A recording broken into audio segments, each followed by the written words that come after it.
result in this, whether, some folks have, cartilage that isn't as good, or they've had a previous injury or whatnot, but it is by far the #1 form of arthritis that we see, and the incidence increases with age. And so we are seeing an ever-increasing number of folks, and this is the current projection, 60 million by 2030, which is pretty staggering to think about. Like I said, it's more of a wear and tear condition. You can kind of think of it like losing the tread on your tire, so to speak, and it develops over time, whether it's from developmental disorders, particularly in the hip, overuse, injury, repetitive movement disorders. The end result is pain, stiffness, loss of mobility and function. The symptoms of arthritis, the byproduct of those wear effects on the joint is you'll get inflammation. And so, if you've seen somebody who's been treated for arthritis, inflammation is usually what we're treating. And that's why we give the anti-inflammatory. That's why we do corticosteroid injections. We're trying to down-regulate the inflammation.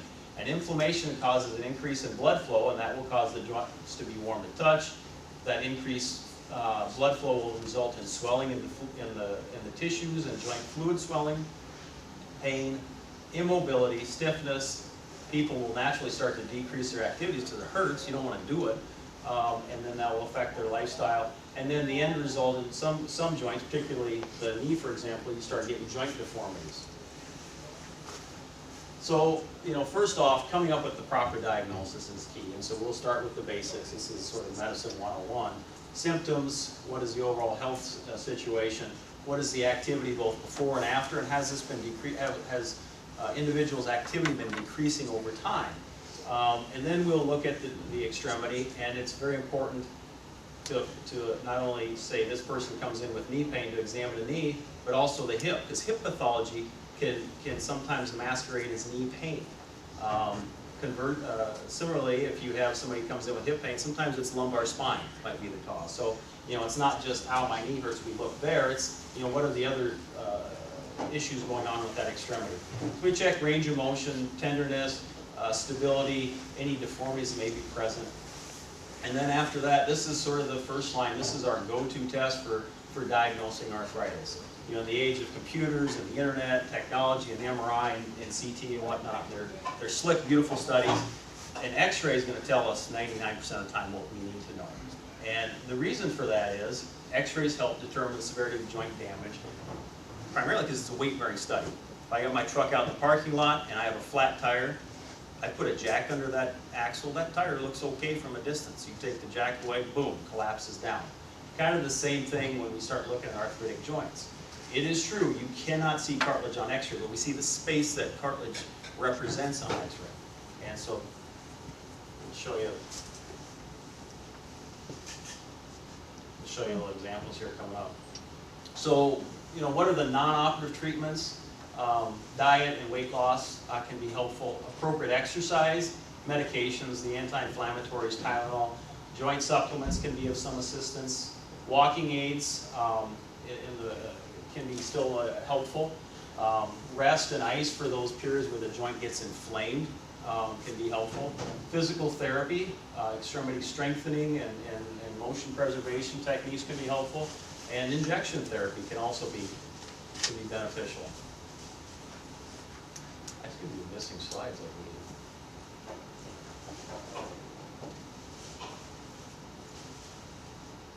Okay. It's different than the packet I had. All right, so I don't have X-rays to show you. So we'll go back.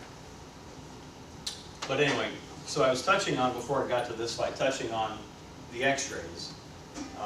So when you look at an X-ray, you see, what we're looking at, one of the first things we clue our eyes in is when you see the ends of the bone, there should be a space between those bones. And that's what the cartilage cap represents. And you will start seeing progressive loss, and when those two bones touch, what you hear bone-on-bone arthritis, that's severe arthritis. And that's when you start considering this option. Well, when should you consider joint replacement? It's primarily when the non-operative treatments have not worked. You've tried the anti-inflammatories, you may have tried a cortisone injection, you've tried altering diet and weight loss and things like that, and it's affecting what you want to do. And I usually tell folks you'll know when they're ready, and they look at me like, hey dummy, I'm a hero, you tell me when to fix it. And my answer generally is when it's affecting what you want to do. If it keeps you from doing things, whether it's socially, work-wise, then it's a reasonable option. It's a quality of life operation. It's a wonderful job. However, you have to be ready. I wouldn't do it just because the x-ray is bone on bone. If people are bone on bone and they don't have any pain, don't worry about it. Discussing it with your loving orthopedic surgeon and deciding what the best option is. So the benefits of total joint replacement, it is one of the most successful procedures out there. In today's day and age, where everything has to be proven. It's kind of interesting when you go back and you look at medical literature from 30 years ago and 50 years ago. The studies were pretty basic. We did this, and 75% had excellent results, 10% had good results, and 5% had poor results. Those are pretty basic grading measures. Now we have standardized outcome measures. We scrutinize range of motion, strength, gait, things like that. And so we have to really prove what we're doing is helpful. And there is one tool out there, it's called an SF36. It is a standardized general health questionnaire.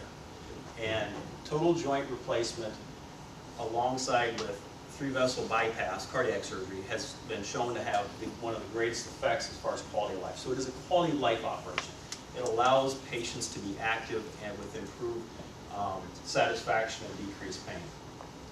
And this is the whole goal. We want to keep people moving. We are designed to move. We're not designed to be sedentary.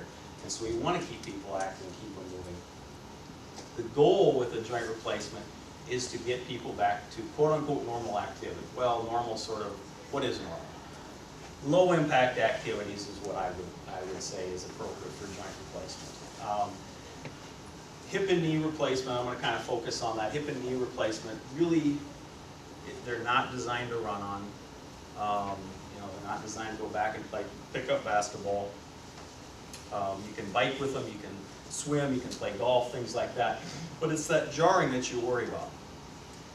Going back to the tire analogy, it's like getting a new set of tires. You just don't want to drive too hard on them. And so if you're out trying to run for exercise, they're not going to wear very well. Anybody in this room remember Bo Jackson?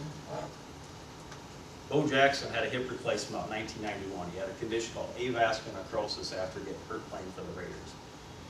Avascular necrosis condition affects the blood supply to the ball. He developed really rapid arthritis at a young age.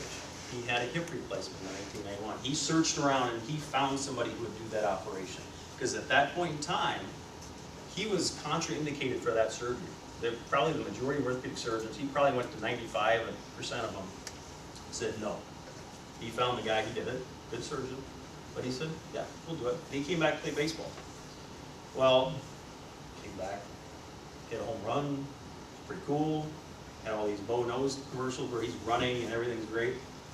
Well, Bo's, this is probably 8 years ago, I last saw him on a TV show, and he wasn't getting around real well. Last I heard, Bo was on his 3rd hip replacement. They're not durable in that regard. They're not designed for those sort of activities. He's the extreme example, but as people tend to be more active later in life, those are things to consider. Like I said, low impact activities are appropriate. So the joint replacement is called an arthroplasty, is the technical term. And basically what we're using is an implant to resurface the bone and cartilage. And they are generally made of a metal alloy and then some sort of bearing surface, whether it's plastic or ceramic type materials. And so this would be a hip replacement. And when we do a hip replacement, basically before the surgery there would be a large ball here, because the hip is a ball and socket joint. So we make a cut here, take that ball, and it's out of here. And then we put a new socket in here. And this socket is actually designed for the bone to grow into. Basically, all sockets that go in today are what we call an uncemented socket. They have a very fine grit surface to it that the bone actually grows to and adheres to. When total hips were first done, this was cemented, this was cemented. Well, we figured out over time that cemented sockets didn't do terribly well. And they're not done a lot anymore. We still will do it occasionally in situations where people have had radiation of the pelvis and this bone doesn't have much of a capacity to heal, but they're not done a whole lot. So when you hear a cup's put in, it's uncemented cup, and then there's a liner in that is the bearing surface. And the options are plastic or what's called polyethylene, a ceramic material, And metal on metal is still done, but not very frequently. The stem, which goes down the middle of the bone, that can be put in with cement or without cement. And how do we choose that? Well, it depends on the patient's age, activity level, and bone quality. In general, people have pretty good bone, they're going to get an uncemented stem because they will have a nice fit, they heal in really reliably.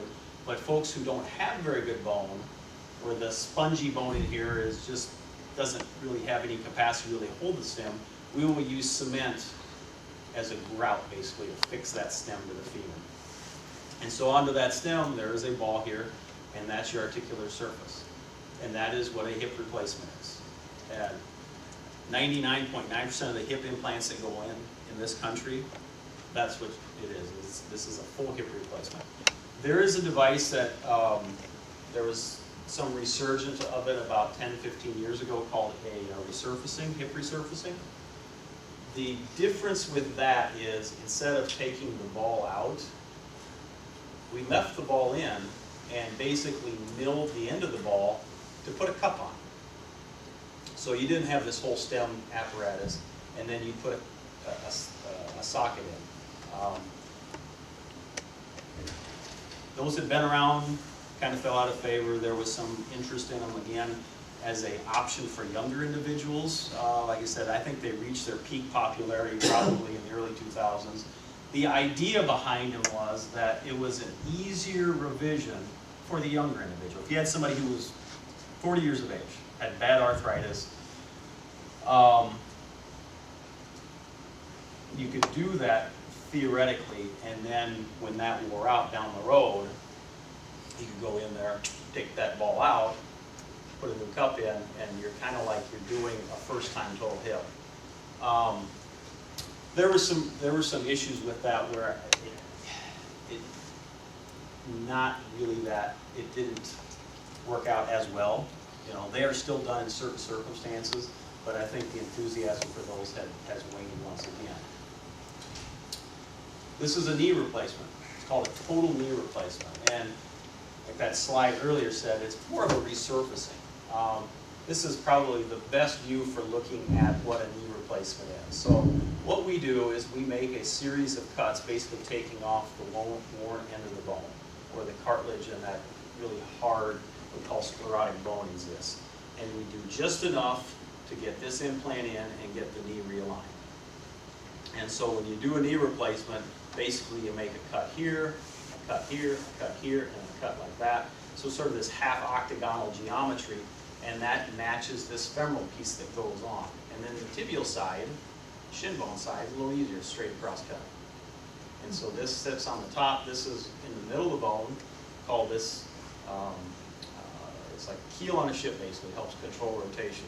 And then the question I often get asked is, do I still have my kneecap? Yes, you do. What we do when we do a full knee replacement is we take off the worn cartilage on the back side of the kneecap and put a metal or a plastic piece. And I think it does show up a little bit where you can kind of see this black dome there. That's the patella piece. And that black piece there, that's the plastic liner. So that is that looking at it from the front. That is that looking at it from the front. And the plastic piece, this plastic doesn't show up on x-ray, it just shows up as a black space. And then the patella piece we're not seeing. But that is a full knee replacement.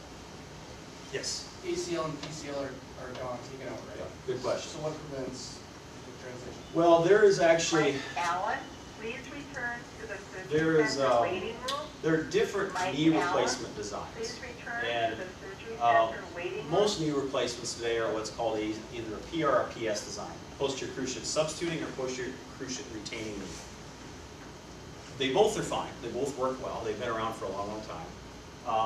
So if you do what's called a posterior cruciate retaining knee or a PR knee, you keep the ligaments on the side, both of them do, but then you preserve the PCL, which runs in this orientation, which gives, you know, the posterior stability and has, the theory of it is it helps with the roll, what we call the rollback of the knee. The knee is not just a hinge.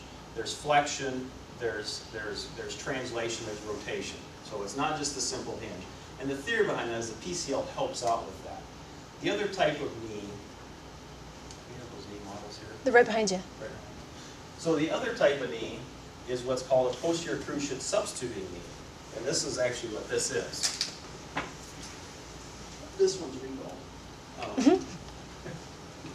So if you look at this tibial piece, it has this little post here. And that actually engages this femoral piece. So as this rolls back, that post kind of helps that femoral piece roll back. I don't know if you guys can all see that. So that takes the place of the PCL ligament. The ACL you don't need, okay? If you had a posterior cruciate retaining knee, this wouldn't be here. You would have the PCL running back and forth there. Now, this is one of those things that there has been a debate for years, and will continue right now, because which one is best? The PCL saving guys, retaining surgeons, will say, well, it helps with rollback of this femoral piece. As you come into flexion, the contact point of the femoral piece translates posterior. The PCL substituting guys, which probably are the majority, would say, well, most people with severe arthritis, bone-on-bone arthritis, that PCL really isn't functional because you get contractures. If you can't straighten your knee out fully, you usually have to release that PCL anyway. It's not a functional ligament, and sometimes you get in a situation where it's release, release, release, ooh, it's gone, because you're trying to balance the knee. Knee replacements not just go in there, we start making all these cuts. We're balancing off the ligaments to get the appropriate laxity in the knee. So the debate still rages, and they've done kinematic studies, and actually, interestingly, you would think because you're retaining that PCL ligament, you would get that rollback. Interestingly, you actually get what's called paradoxical rollback, where it actually goes the other way. So it doesn't work as advertised. They both work fine. They've been around for a long time. I think the reason the majority don't save the PCL is, as I mentioned, usually it's too tight anyway, so you have to release it to get the knee brought out to straight. There is the risk of rupture afterwards, so now you've weakened the ligament to try to get the knee balanced out, and I have seen that where they've had a PCL retaining knee, and all of a sudden they slipped and felt a pop, and now it doesn't feel right, and you look at them, and their knee's unstable. Now you have to revise it. We do PCL substitute. We 99.9% of the time substitute for PCL, and most surgeons are that way. I had done them in training. I had seen them rupture, so that's why I've never really done them. Yeah. Does having had 2 hip replacements affect having a knee replacement in any way? No. The only technical issue for us is when it comes to the jigs we use. Sometimes the stem will get in the way, but it doesn't affect having a knee replacement. Any other questions before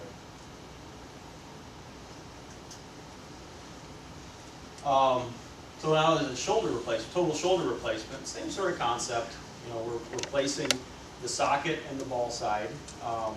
This is what's called a total shoulder, and there's also what's called a reverse total shoulder, which is a relatively new device. But with what's called a full shoulder replacement, total shoulder, for run-of-the-mill osteoarthritis, you put this plastic piece on the glenoid or the socket, which is right here. As you can see, these are actually little metallic markers in the poly, in the plastic, so you can see that. And so that's what that is. This is the metal head. This is the stem that goes down the middle of the bone. Same basic concept as a full hip replacement. We've taken off the worn ball, taken that out. That does 2 things. One, it allows us to replace this with a smooth ball, but it also gives us access to the socket so we can do this work. And these do a very nice job of helping with pain. There is a pattern of arthritis with a non-functional rotator cuff. And what happens if your rotator cuff isn't working, you lose this stabilizing effect. The rotator cuff is a group of 4 muscles that sort of envelop the ball of the shoulder, and they basically pull the ball in and oppose the deltoid, which runs this way. I mean, you can feel your deltoid on your arm, and the deltoid basically pulls straight up. So if your rotator cuff isn't working, when you try to lift your arm up, this ball will start to slide up and bump into this undersurface of this bone, what's called the acromion, or the point of your shoulder. And so if you see anybody who's had a rotator cuff issue, they can't lift their arm. So you get what's called a pseudo-paralytic arm. When they try to lift their arm, they start to hike their shoulder, and they might get up to something like this. Full shoulder replacements, this implant would not work in that circumstance. And the reason for that is, as this ball's sliding up, you start getting edge loading of this socket piece, and this will start to loosen. You call this rocking horse phenomenon, where it will start to load here. And so you don't get this concentric loading of the plastic piece. There is a device that is called a reverse total shoulder replacement. And it's been around, used in this country for probably about 15 years now. It first came out of Europe. And it's a really neat concept. It changes the mechanics of the shoulder, where basically you take the socket, make the socket a ball and the ball a socket. And what does that do? Well, so you have this big, I don't know if you can imagine this, you got this ball here, and now you have a socket here. So that fixes the center of rotation down here. And so that allows the deltoid to do its job, and instead of the upper arm, the humerus riding up, this stays centered, and it allows people to raise their arms. Really neat device. The concern with those is longevity. There does appear to be some risk of deterioration at 10, 15 years, so most folks are saying, well, older patients only, because you don't want to have to redo it again. So this is kind of the meat and potatoes of things. I've got a lot of things I can kind of touch on, and if you guys have heard stuff in the news or you got a question, fire away. But so one of the first things talking about is just surgical technique. And as I talked about, as far as the various implants, whether you're having a hip done through a lateral approach, posterior approach, anterior approach, they're all having the same implant put in. It's just whatever window you're using to get in there. So traditionally, in this country, most hip replacements have been done through an anterior or a lateral or a posterior approach. This anterior approach, which is a really hot thing now, you see billboards, you hear it on the news, you might hear it on the radio. It's called an anterior approach or anterior supine approach. And it's nothing new. It's not like somebody went to the lab and discovered, hey, there's a new interval right here. This has been around, this surgical interval, if you will, was described back in the 1880s. And there's a guy named Key at Yale who first did these, what we consider a modern hip replacement, through an anterior approach back in 1980. You actually go back around the turn of the century, 1917, and even in the 1950s, they were doing what's called a mold arthroplasty, which was never intended to be a permanent implant, but they would do that for various types of arthritis or conditions, infections involving the hip, where basically they would go in and put some sort of cup on the top part of the femur on the ball. The idea was you put that on there, it helped offload the area, you got some sort of scar cartilage that formed, and then you were supposed to take that out. And those cups were actually, a lot of materials were used. The ones that were probably most successful were Pyrex. Interestingly, most people didn't have them taken out. They didn't come back to have them taken out again. So there was a lot of people who actually did okay with them. They weren't as comfortable as a full hip replacement, because you still had arthritic bone articulating on some sort of foreign material. But they were done through an anterior approach. The proposed advantage now of this anterior approach, this anterior supine approach, is less muscle damage and earlier recovery. We've got hip replacement down where it's a very durable operation, but sort of the holy grail, if you will, is early recovery. How quick can we get people back doing their activities? Because no one wants to be down for any length of time. No one wants to be in the hospital. No one wants to be on a walker for 6 weeks, things like that. So, and there's been a lot of things that have been worked on over the last 10, 15 years, and this kind of ties into this one. What is minimally invasive?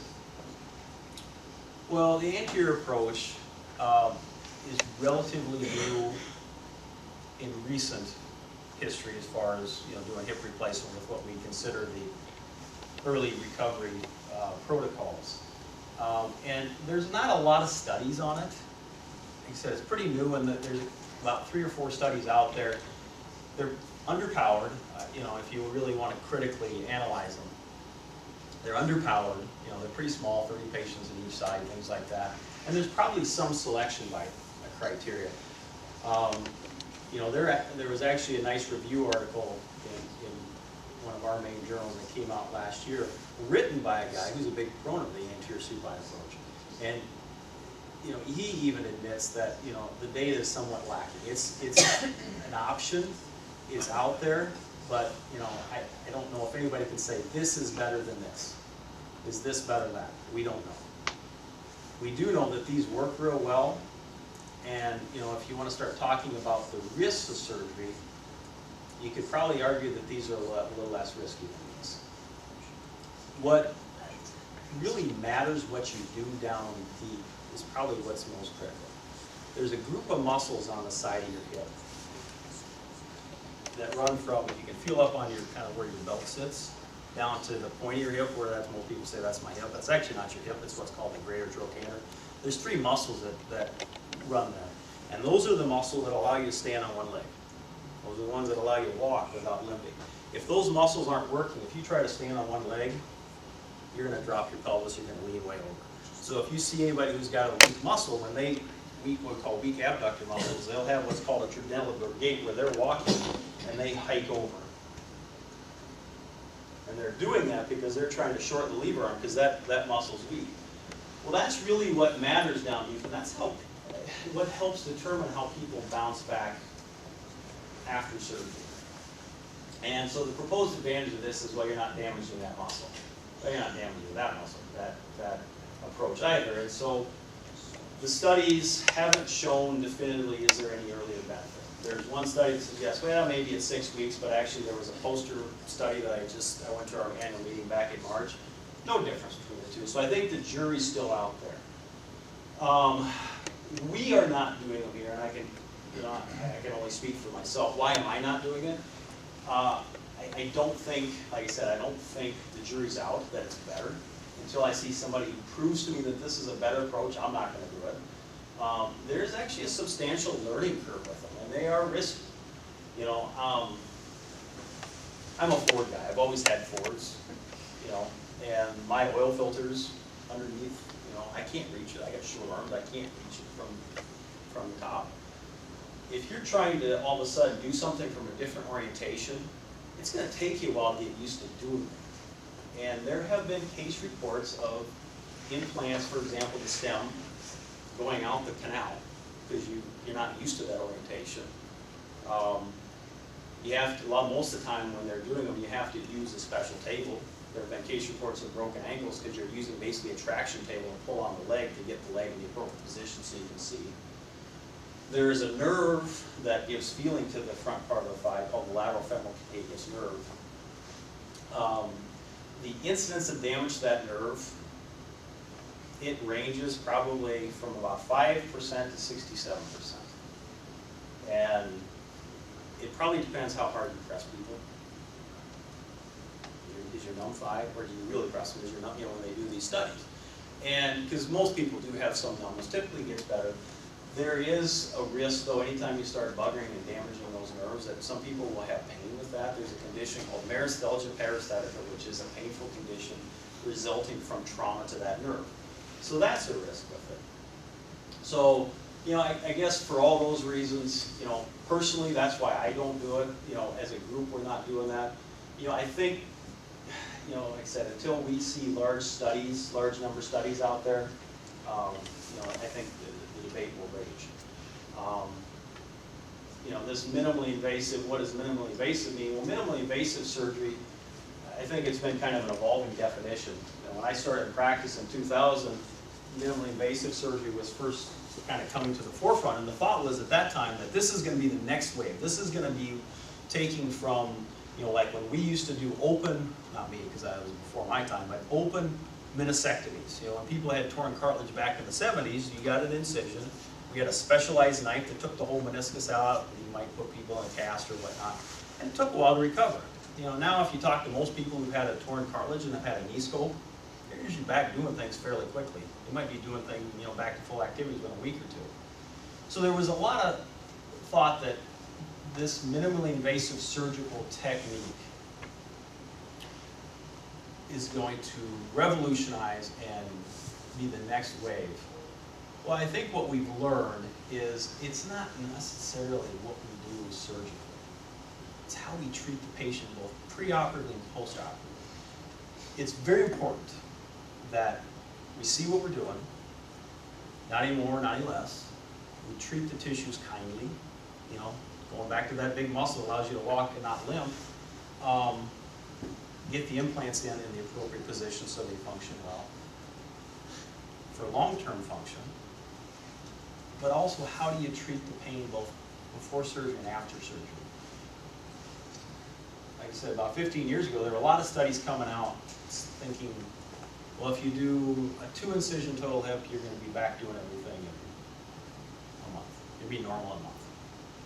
The problem was, is those earlier studies, we were sort of comparing apples to oranges in that the rehab was different, the anesthesia was different. You know, it wasn't that all that long ago where everyone who had a hip or a knee replacement came in the operating room, you got general anesthetic. General anesthetic is when they give you medication and you're knocked out.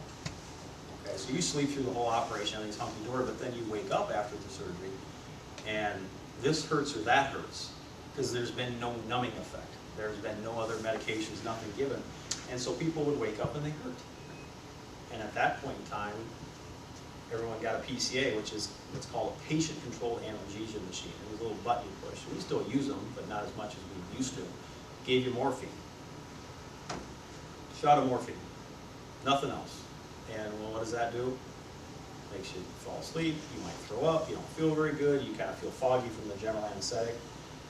And then we'd say, okay, we're going to not let you get out of bed until tomorrow. And you're going to stay on a walker for 6 weeks.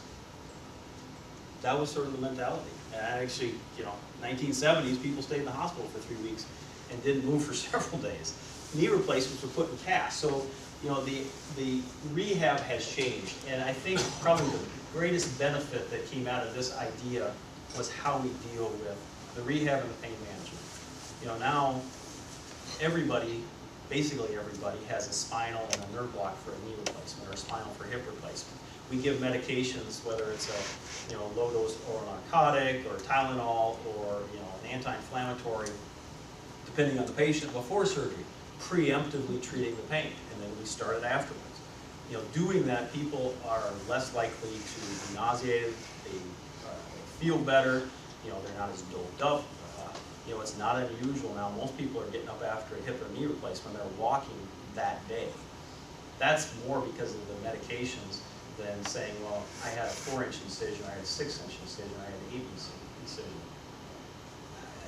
You know, there were a lot of definitions that floated around years ago on this. You know, probably the best analogy that I've heard is a guy at a Mayo Clinic, Dr. Arlen Hansen, very well-respected surgeon, and he, in a very common sense way, said, listen, I tell people, you wear a size 2 dress, you get a size 2 incision. Wear a size 10 dress, you match it to the individual. It's very hard to say, well, if you get a 4-inch incision, you're going to be walking, you know, 100 feet the next day. So it's more how we deal with people both pre and post-operatively as far as medications, pain medications. You know, how do we treat the tissues at the time of surgery? You know, the PSI, the gender-specific navigation. You know, the idea, PSI is patient-specific instrumentation, and it is a MRI-based, a CT-based, in some systems, system for templating for surgery. And I think it's something we're still working out. It works well. The biggest issue right now is you have to have a study, whether it's an MRI or CT. You know, I think we're still trying to determine whether it's beneficial or not. Our jigs are really good. I think there are certain circumstances where these can be helpful, and that kind of ties into computer-assisted surgery. Computer-assisted or navigation is where we use these stereotactic receptors that we put on the knee, and then you can use a computer to say, okay, this knee we're putting in 7 degrees of angulation and valgus or whatnot. You know, these two kind of tie together. The work is still being done on these. in my opinion, I think the best situation is if you have somebody for whatever reason, say they've had a previous femur fracture and they have distorted anatomy, and so we can't use the traditional jigs that we use. I think from my hands, that's one of the best indications. The other indication, if you have somebody who, for whatever reason, they just Jehovah's Witnesses, they don't take blood transfusions. In some circumstances, they don't even take autologous blood. You might be able to argue that using these, because of the less instrumentation, there might be a little less blood loss, but that's somewhat theoretical. I think we're still trying to figure this one out too. There are studies on both sides. There are studies showing that yes, this does improve the accuracy. There are studies showing that there's really no difference in the accuracy of the joints. I think these might be the wave of the future. The navigation, I've used both the PSI and the navigation. The navigation is a little clumsy. You have to override it probably about 30% of the time. It's when we're doing a joint replacement, or whether it's a knee or hip, the various ligament attachments aren't a point. They're an area. And so it kind of goes back to the old computer, garbage in, garbage out. If you don't have a good point, your readings might not be right. And we're not to the point where we're sitting in our kitchen drinking a cup of coffee, controlling a robot, saying, okay, yep. We're still looking at that and saying, okay, is that right? Is that right? And so even the guys who do this a lot, when I hear them talk at me, they're saying, yeah, I'm overriding 30% of the time. That's pretty substantial. The way I look at it is I don't need a GPS to get me to the grocery store. I get there enough. I've done enough knee replacements where I don't need a computer telling me. This, though, I think can be helpful because of the accuracy of the templating beforehand. So, gender-specific implants. The gender-specific has helped as far as sizing. All implant companies have various sizes to accommodate. The gender, just because women, the way their kneecaps track, and there tends to be a little narrower a lot of times, these are helpful. They really kind of help with a niche, so there's not the need to compromise with things. And then implant materials. Hip and knee replacements are very, very durable, when you start talking of 10, 15, 20 years. And, if you start looking at joint replacement studies, and, I'm guessing there's probably 20,000 studies done on joint replacements, which, kind of going back to, well, there's been 3 studies on the directing anterior approach. So, the bulk of literature is out there for all these other, for implants and whatnot. If you boil all the studies down, I think kind of a good rule of thumb is when you start looking at hip and knee replacements at 10 years, probably taking all comers, those that have been revised for whatever reason, whether it's been a fracture, infection, loosening, or wear. You're a car accident, you broke your femur, had to have it redone, you fell, you broke your femur, you got an infection, the knee wore out for whatever reason. You take all comers at 10 years, you're probably looking at around 98, 99% survivorship in the implant. 15 years, you're probably looking at around 95% plus or minus 2%. 20 years, you're probably around that high 80s, low 90s%. So it's a very durable type surgery. The issue that we're trying to get to is what does 30 years, 40 years look like? And so we do have some different materials that are used. And this is something where, we could probably have 6 of us sitting up here and debate the pros and cons of these various materials. The more durable materials that we'll use, ceramics, neuroplastic, what's called cross-linked polyethylene, and metals.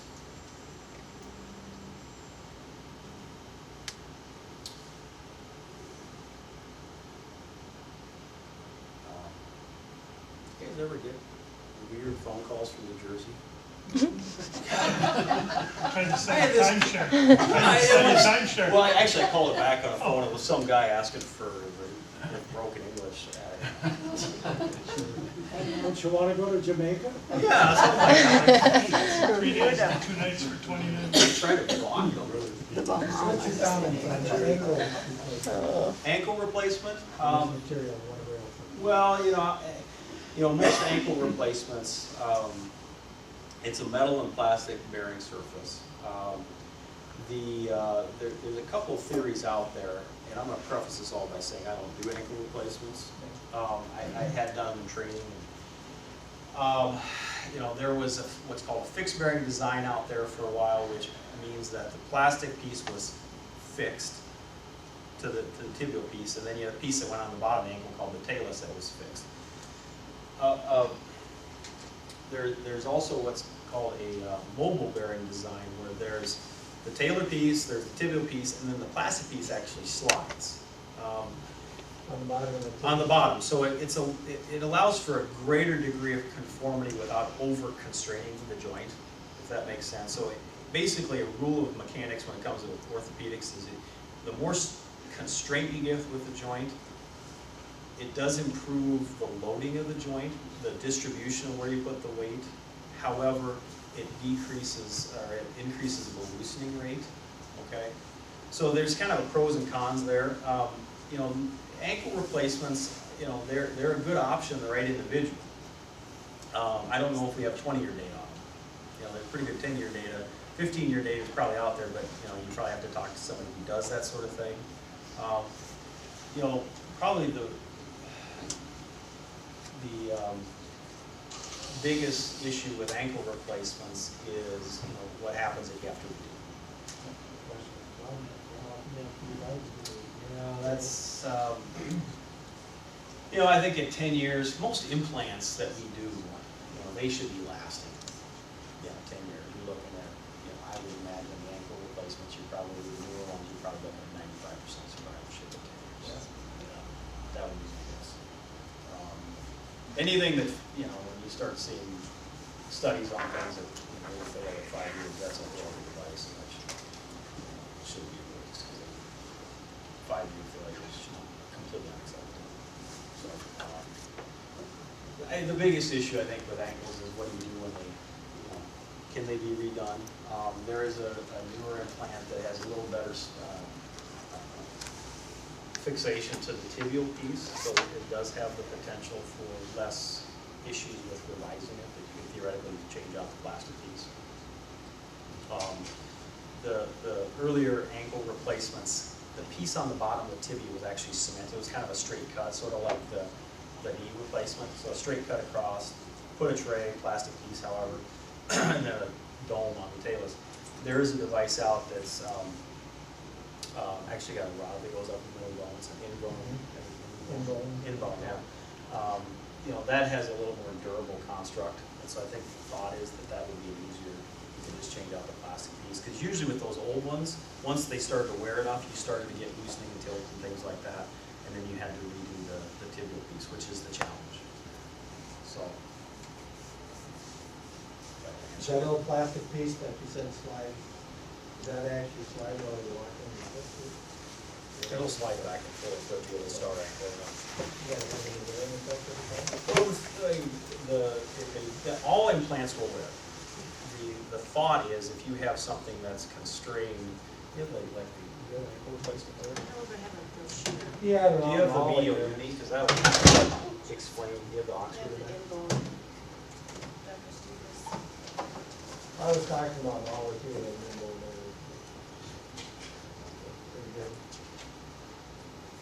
You can go on. Oh, I was just thinking if, one of these we have there. Yeah. So,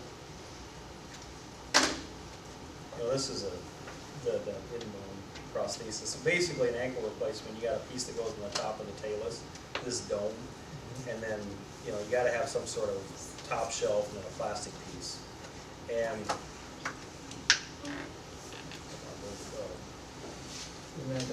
Yep. It does slide back and forth. The star ankle does for sure. I'm not as familiar with this one, but I think it does because basically if this matches that curvature, you're gonna need to have it to translate, otherwise it's too constrained. I mean, there's no joint in our body that's a simple hinge, and if you try to make it a simple hinge, it's gonna fail. So, Plus, we can go for it.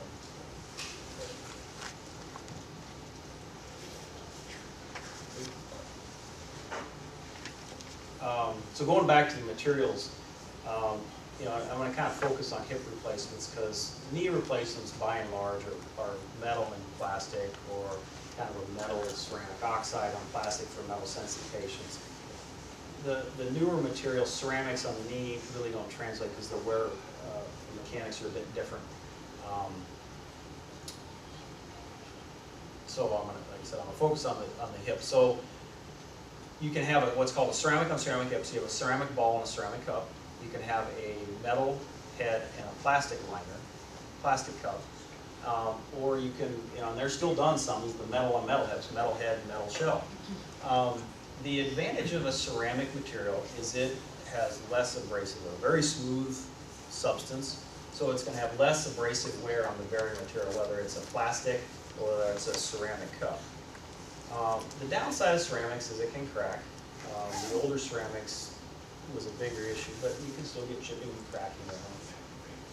That's not the reason I don't use ceramic on ceramic. Probably the biggest issue with ceramic on ceramic is squeaking. And you know, it always sounds funny. If you want to Google it, it's obnoxious. The problem is we don't know what is the correct formula to avoid. You know, if you use a size 12 stem, a size, you know, it's kind of the perfect storm, and you get this harmonic vibration, and they squeak and they're obnoxious. It's not a little squeak, it sounds like a rusty hinge. So, and it drives people to having a surgery, so it's that bad. So I don't use ceramics. You know, ceramic on cross-linked plastic is a reasonable option. You know, metal on metal is still done some, but less frequently as it was. I still think it's a good option. You know, I'm 46. If I had to have my hip replacement, I think I would be thinking fairly hard about that. The risk of metal on metal is metal sensitivity. There's a certain percentage of people that will have reaction to the metal material. If you want to really boil the studies down, it's probably not any worse than reaction to wear material and plastic.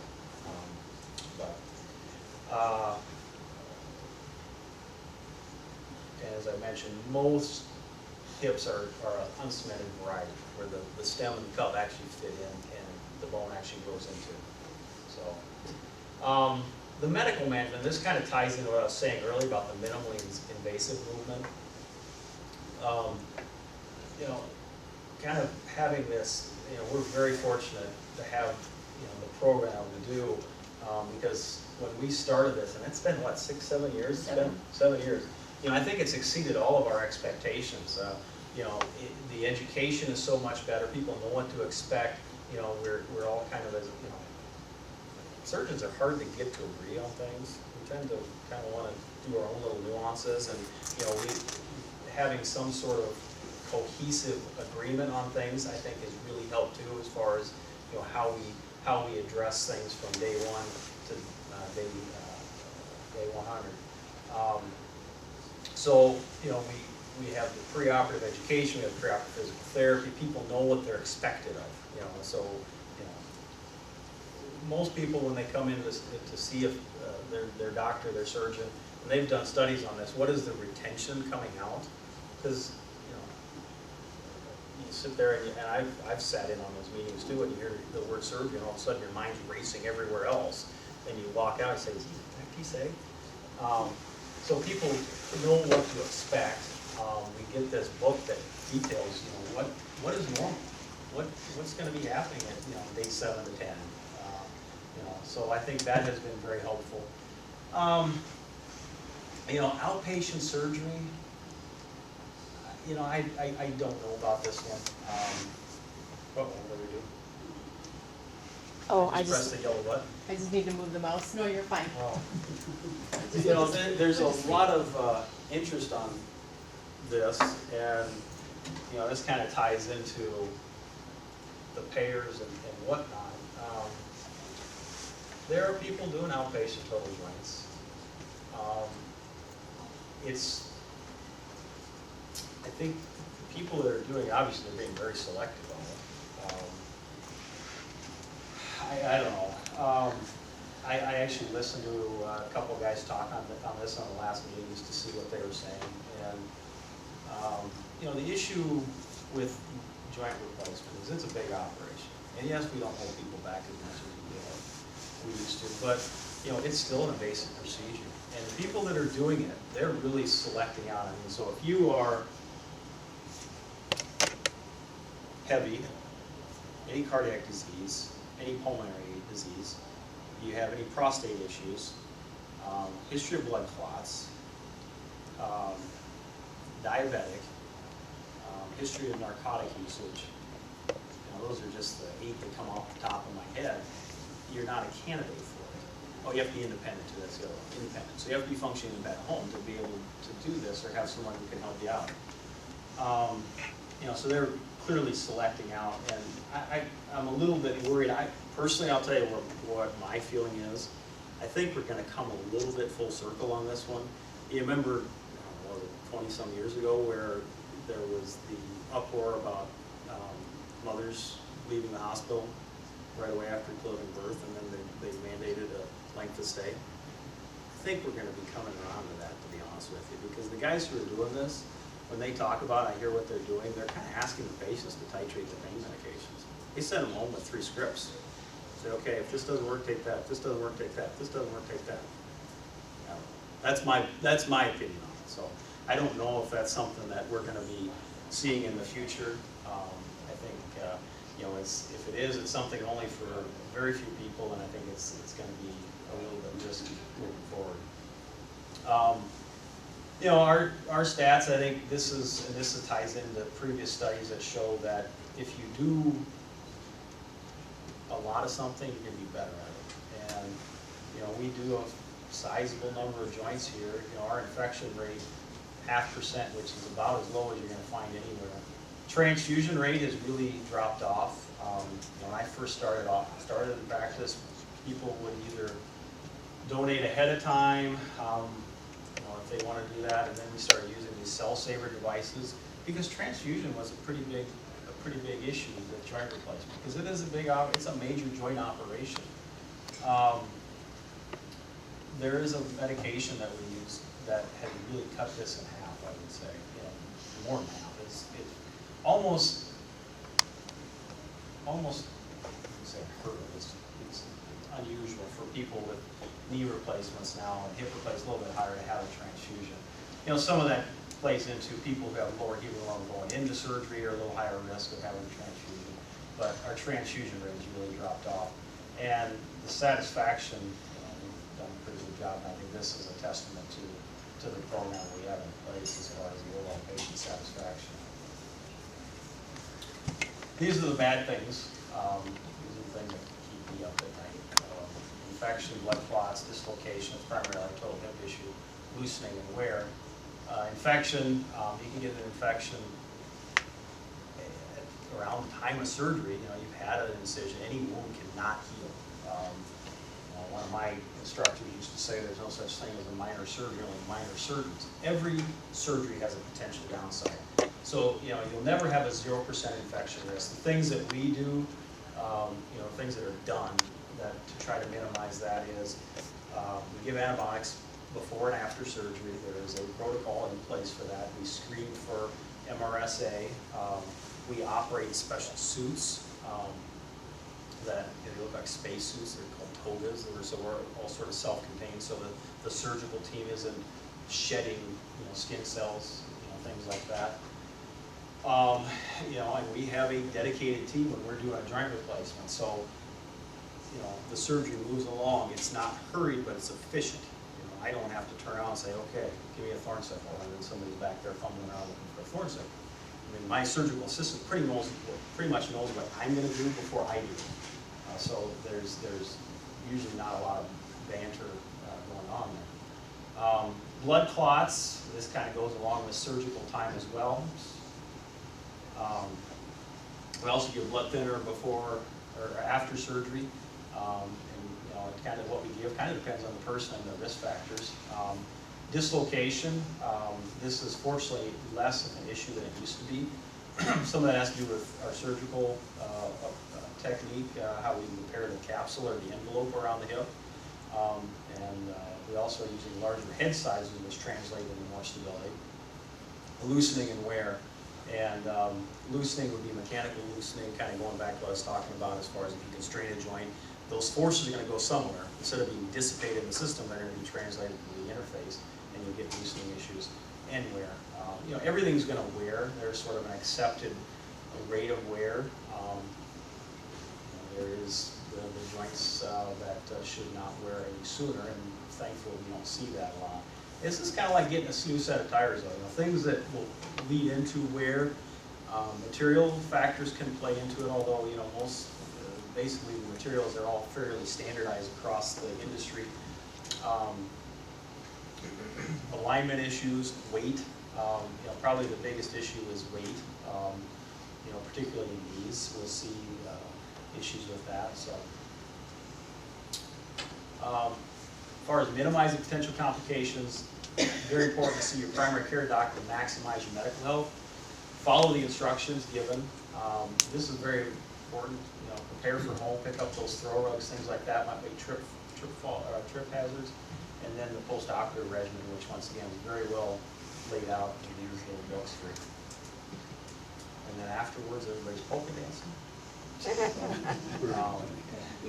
This is low impact activities is the goal. So you don't want to do that. Heavy manual labor, you kind of worry about that as well.